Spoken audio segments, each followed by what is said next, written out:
Hello, রাখি রাখি, পরে কথা বলবো, মা আসছে। কে? মানসী মানসী। বলবি না তাহলে? বললাম না মানসী। তুইও জানিস আমিও জানি যে তুই মানুষের সাথে কথা বলছিলি না। না বললে জানবো কি করে? মা, ওর নাম রাহুল, আমরা এক কলেজেই পড়ি। বাড়ি কোথায়? বাড়ি বনগাঁয়। আমার সাথে কথা বলাবি না?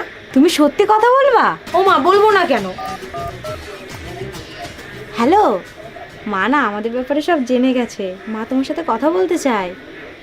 না। হ্যালো, হ্যাঁ ভালো আছো? হ্যাঁ, ওর মুখ থেকে তো সব কিছুই শুনলাম। তা তুমি যে আমার মেয়ের সব কিছু জেনে শুনে যে ওরে পছন্দ করিছো, তাতে আমি খুব খুশি হয়েছি। ও মা, তুমি জানো না আমার মেয়ের তো প্রচুর গুণ।